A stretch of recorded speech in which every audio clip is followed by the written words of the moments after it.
ఈరోజు మనమందరము సెలబ్రేట్ చేసుకుంటున్నాము.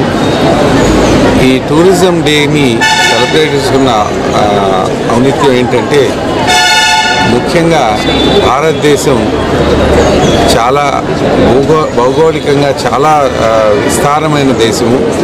ఇక్కడ విభిన్న జాతులు, విభిన్న మతాలు, విభిన్న ప్రాంతాలు అందరూ ఉన్నారు. ఒక్కొక్క ప్రాంతానికి ఒక ఆచారం, ఓ ప్రాంతానికి ఒక విభిన్నత. కానీ అందరిలో మనమందరం భారతీయులమైన ఒక ఐక్యత, ఈ భావన ప్రతి ఒక్క భారతీయుల్లో ఉంది. ఈరోజు మనకు చిన్నప్పుడు ఒక సామెత చెప్పారు, ఊరు మార్చినా గాలి మారినా ఆరోగ్యం కుదురుకొడుతుందని.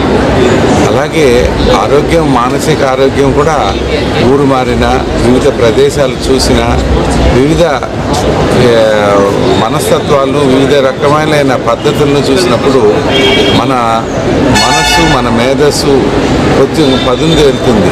అందుకని ఈరోజు ఈ నేషనల్ టూరిజం ద్వారా మనము వివిధ ప్రాంతాలను దర్శించి, ఆ ప్రాంతాల్లో ఉన్న విభిన్న పద్ధతులను తెలుసుకొని, దానిలో ఉన్న మంచిని గ్రహించి, అది మనలో మన అలవాటుగాను మన మార్చుకోగలిగితే మన యొక్క మూర్తిమత్వం అంటే పర్సనాలిటీ ఎన్రిచ్ అవుతుంది.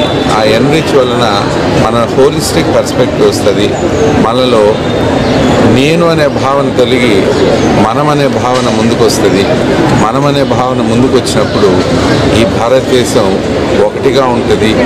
ఒకటిగా ఉండి సుపర్ణంగా ఉండి ముందుకు వెళితే ఈ భారతదేశం ప్రపంచ దేశాల్లో అగ్రగణ్యంగా నిలుస్తుందని భావిస్తూ, ఈ టూరిజం ద్వారా మన భారతదేశంలో ఉన్న వివిధ ప్రాంతాలను, వివిధ పద్ధతులను మనమందరం తెలుసుకోవాలని, మన కల్చర్లో ఉన్న రిచ్ హెరిటేజ్ని తెలుసుకోవాలని అభిలషిస్తూ నేషనల్ టూరిజం డేగా సెలబ్రేట్ చేసుకుంటున్నాము.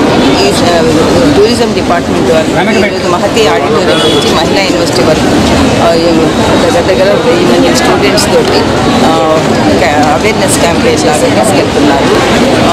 ఈ మన ఇండియాకి ఈ టూరిజం ద్వారా ప్రతి సంవత్సరం $220 బిలియన్ ఇన్కమ్ మనకు వస్తూ ఉంది. డిఫరెంట్ టైప్స్ ఆఫ్ టూరిజం ఉన్నాయి.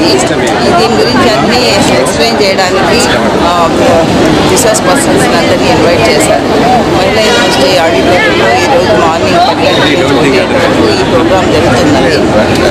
దీంట్లో పాల్గొన్న విద్యార్థులకు మరియు ఇక్కడికి వచ్చిన అధికారులకు అందరికీ నా కృతజ్ఞతలు. ఈ కార్యక్రమం జయప్రదంగా కొనసాగాలని నేను ఆకాంక్షిస్తున్నాను.